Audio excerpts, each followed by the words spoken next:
Certo, vamos mergulhar de cabeça num tema que é simplesmente fascinante. Hoje a gente vai explorar o Islã não daquele jeito engessado, como se fosse um bloco único e fechado de ideias, mas como uma tapeçaria gigante e super rica. Uma mistura de história, teologia, misticismo e, pasmem, muita ciência inovadora. A visão que costuma chegar até nós, às vezes, é bem fragmentada, mas quando a gente olha para as raízes dessa civilização, encontramos uma busca incansável por conhecimento que ajudou literalmente a mudar o mundo que a gente vive hoje. E para organizar esse nosso mergulho, a conversa vai ser dividida em 4 partes. Primeiro, as origens e os 5 pilares. Depois, a famosa divisão entre sunitas e xiitas.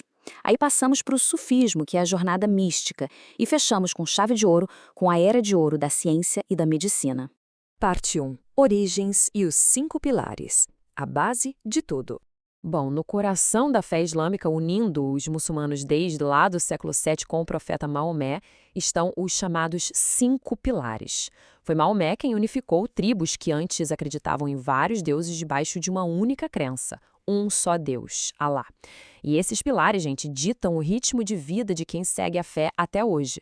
Estamos falando das 5 orações diárias voltadas para Meca, o jejum super rigoroso durante o mês do Ramadã e até a peregrinação conhecida como Hajj, que deve ser feita a Meca pelo menos uma vez na vida, claro, se houver condições físicas e financeiras. Mas o primeiríssimo pilar, o mais importante de todos, é a Sharda. É uma declaração curtinha, não há Deus senão Alá e Maomé é seu mensageiro. Simples, né? Mas é de uma profundidade absurda. Essa frase é basicamente a fundação, a rocha onde toda a religião se apoia.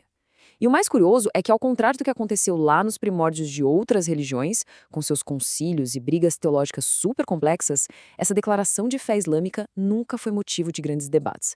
Ela é direta, reta e absolutamente incontestável. E aí a gente chega num pilar super interessante, o da caridade, chamado de zakat. E olha a precisão do negócio. Existe a exigência de doar exatamente 2,5% da renda anual para apoiar os mais vulneráveis. Não é só dar uma esmolinha, sabe? É um conceito bem rigoroso de purificação da própria riqueza.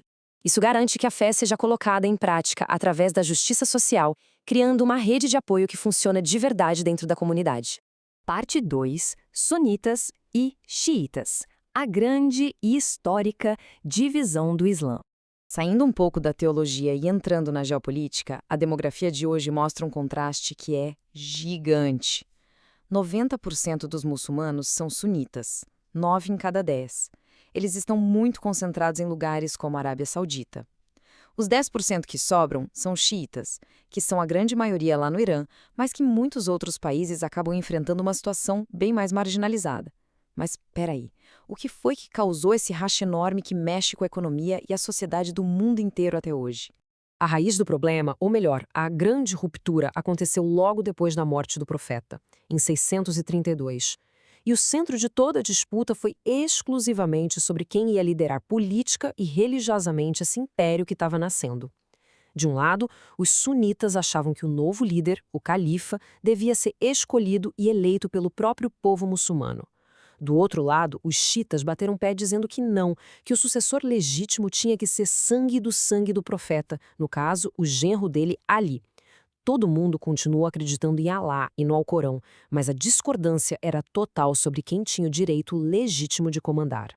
E como a gente pode imaginar, essa falta de acordo acabou em muito sangue derramado.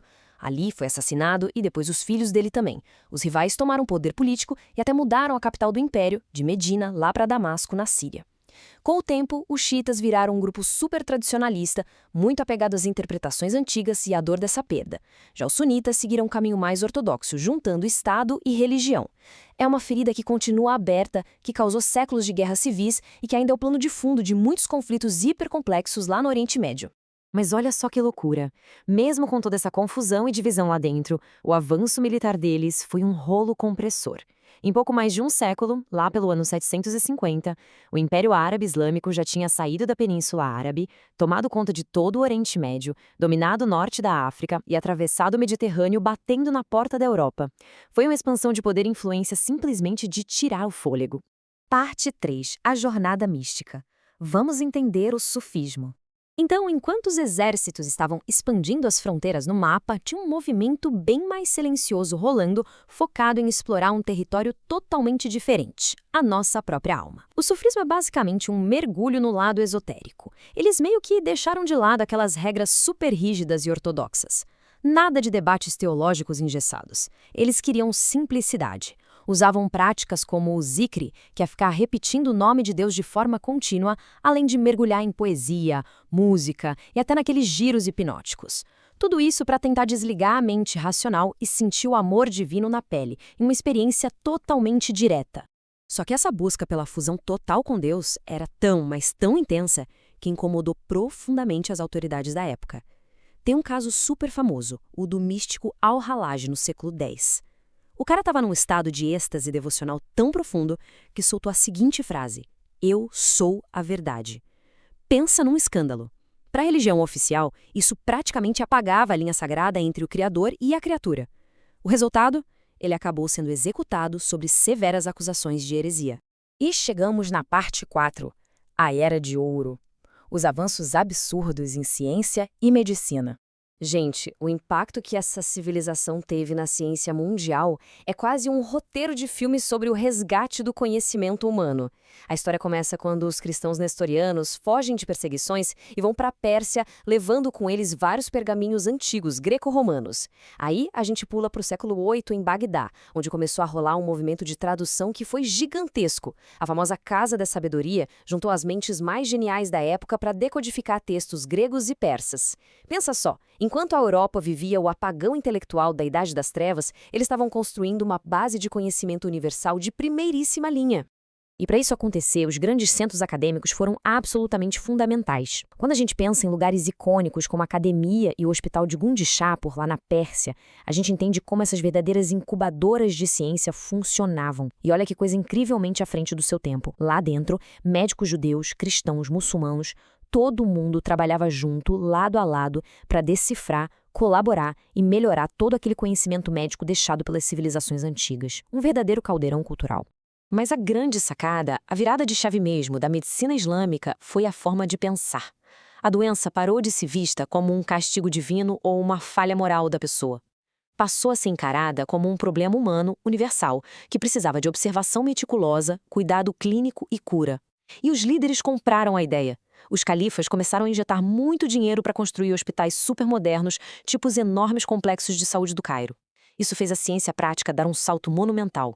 E nós temos a prova física desse legado enorme. Existem manuscritos maravilhosos traduzidos para o árabe que guardam todas aquelas observações detalhadíssimas de médicos romanos como Galeno. E não era só copiar e colar, de jeito nenhum. Gênios como Avicena adicionavam suas próprias análises e expandiam o conhecimento. Esse cuidado minucioso de não apagar o passado, mas sim registrar, traduzir e melhorar, foi literalmente o que salvou as bases da ciência ocidental, algo que com certeza teria se perdido para sempre na história.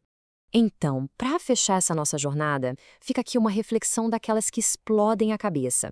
É muito doido pensar como as histórias das civilizações estão todas entrelaçadas numa tapeçaria contínua, não é? A gente precisa reconhecer que muito do que temos hoje, desde conceitos inovadores de cura até as metodologias de pesquisa, deve um tributo imenso aos sábios da Era de Ouro Islâmica. Aqueles hospitais multiculturais e as traduções impecáveis criaram pontes indestrutíveis entre o passado clássico e o Renascimento. E aí fica a pergunta: como a preservação de todos esses textos e ideias antigas pelos estudiosos islâmicos acabou, no fim das contas, moldando esse exato mundo moderno em que a gente vive hoje? Fica aí o convite para a gente continuar explorando.